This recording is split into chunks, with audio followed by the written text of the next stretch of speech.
initial sort of feel about that match? How it transpired? Oh, disappointment. Getting off to a really good start today. I thought the game looked the way we wanted to early in the game, and so there was a moment in time where I don't know if the boys, thought it was just going to happen, but clearly North are really good. They were strong around the ball. Obviously, Larky was on fire forward, and we left ourselves with a really disappointing finish to a season.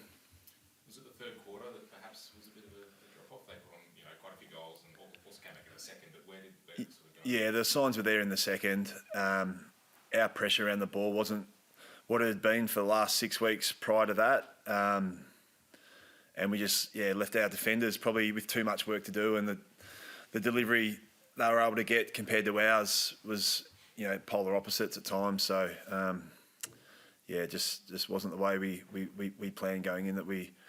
That's what we wanted to see from our group. So that was a disappointing part, because I think we could control that with our attitude and our intent, and it just wasn't at the level it had been. Larky obviously had a pretty impressive match. Was he just on, or were you guys a bit off in what you were trying to do? Oh, probably a combination. I don't think you can take anything away from him. He's a super player, and to have the year that he's had and kick the amount of goals that he's had in a team that had won 3 games for the year, that's an incredible performance. So kudos to him. You got to tip your cap. But I think, again, pressure around the ball up the ground wasn't there, so their delivery was really good to him, and he maximised that. But he's a terrific player. How do you sort of look back on the season as a whole? I guess from where the club was, this point last season to now. How do you sort of assess? Clearly disappointing. I think we sat here, I think last year 10 wins, and we didn't quite get there this year. So I think we would have liked to have won a few more games than that. But I think the positive is we've probably exposed a couple of players at level. We even today, to get Lloydie Johnson his second game, and Connor Butterick coming back from knee reconstruction is a real positive. So, but clearly not the year you want to have. Anytime you have an interim coach sitting up here at the end of the year, it means there's been a bit of trauma and things haven't gone to plan. So obviously from this day forward now, a new chapter starts, and that's something for the club and the boys to be really excited about. But I guess we just have to look how that looks moving forward. But it's not the year we probably planned to have. I think Damien Hubbard said during the week that 80% of the squad of the group can be the group that wins the premiership. What do you need to add to that to sort of make that step? Oh, look, I think we've got a really good young core, really talented young group of probably 24 and under, but they still need, they're still learning about the game as well. They're still evolving as players. So I think when he says that, I think the core is there. I think we just need, there's obviously some new talent coming through with our academy, but ultimately I think the group's there. I think it just have to keep evolving and maturing as a group and get better and push the boundaries a little bit more. And I'm sure Damien will come in with really high standards.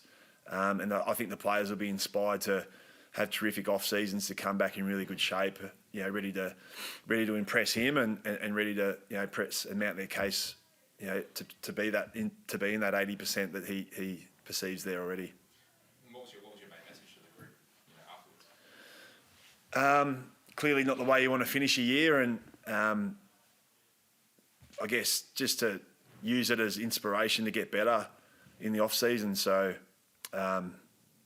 this game doesn't always give you what you want, but you got to make sure you keep fronting up, and not just to put it away and dismiss it. We have to make sure it's got to light a bit of a fuse inside you to get better. So that's pretty much the message. I mean, clearly we didn't come down here today to allow North Melbourne to kick 132 points against us. So that, I feel like that's things you can control as a footy club and as a group. So, that's probably the most disappointing thing, is that, and the game as a whole, there's a lot of things in your control. So the players have got to recognise that and really reflect on that and get better over their break.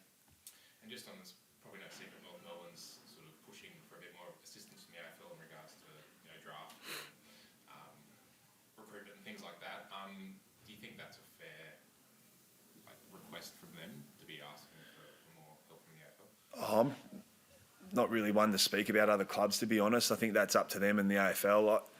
What I will say is, though, I know our academy was mentioned during the week, and having lived up in the Gold Coast now for a couple of years, we have got an amazing academy program, and the work they do with the locals in the southeast Queensland, especially on the Gold Coast area, is incredible. So, we're probably going to be rewarded with that with some players this year, but we put a mountain of work and resource into that, and something I know the club's really proud of. And so that's for us, engaging in our local community to try and attract and retain some local talent. That's really important for the game and important for us as a club. So, yeah, that's really all I can say about it.